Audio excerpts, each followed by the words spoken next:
This is part 2 of torture technology that can be used to harm American citizens. And what is it? And again, I haven't experienced the bed problem for a long time. So I was like, they were doing that the first 2 years. So I thought maybe they switched out the bed. And they gave me a normal mattress. At some point, this mattress can be operated like when I first got here to Tucson. And what they were doing is, and I expect this to be done for this summer too. They didn't do it the last. They didn't do it. Well, they didn't do the summer of 2012. When all of a sudden they were nice to me. My dad was taking me to give me food, decent food, and you know, that was in April when I got this computer, April of 2012. No, not this computer. When they fixed my computer, because I didn't have a computer for 2 years. From April of 2010 to April 2012, I had no access to the computer unless I used my aunt's computer, but that caused blinding. Meaning, if I was trying to look up anything regarding to the law, all of a sudden my eyes would go blurry, it'll turn off the screen, or it'll delete information. I'm going to give you an example of today of extreme censorship. One of my favorite tennis players is Anna Ivanovic. So I was looking up an article to see if she won or not, and one article came out and that said that she had lost. No. It was the score came out to say she was lost. I believe I saw one article that said that she had lost. One article. Well, I just re-looked it up again because I wanted to look at that one article. Only one article came up. Now all the articles are gone, and I can't even look at one article of her match. That's an example of extreme censorship. So you can imagine back in before 2010, when I'm trying to find, it's like you don't find anything. It's even a simple thing like sports. I'm being censored now from that article.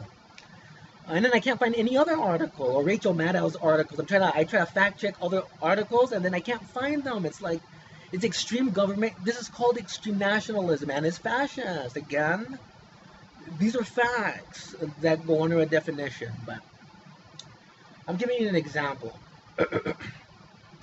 And there used to be a fan in my room that said Hawaii on it. It was a little fan, but it also, what it did is it played music, and it would play these weird high-pitched sounds, and I had my ear blown out on my left earphones, and I want that investigated. Because when I saw the ear, nose, throat doctor, he said something's going, and he says it's like bleeding or something like that.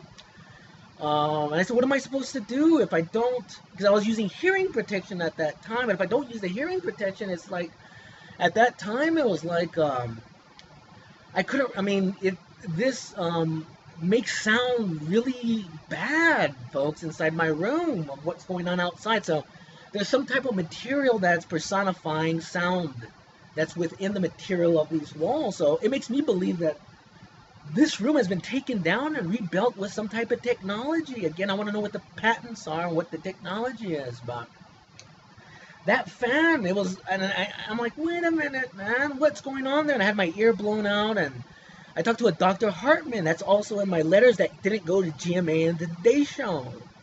He was very, my gosh, man, talk about no, like blank. And just telling me there's no simple solutions. He kept telling me that, no simple solution. I said, well, aren't you going to give me antibiotics if I have an infection? He goes, I said, I think my ear got blown out. He goes, there's no, he just kept saying it over and over.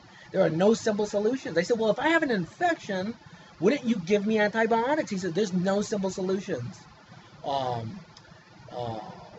Too much antibiotics cause flesh-eating disease. But with the way he said it and the way he looked at me, it's almost like it was a threat. I'm taking it as a threat. That's my allegation.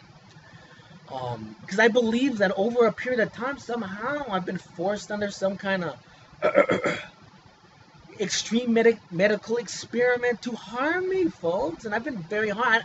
I have my immune system shot right now, and I want to know why. And why would he make that statement? And then I want to know, he needs to be interviewed because maybe my ear got blown out. Like I said, I'm hearing some kind of sound that's really high pitched. I think it's coming from the fan. And it blew out my eardrum. He said there's no simple solutions. But if that happened, that's why he wouldn't give me antibiotic. But he needs to be interviewed.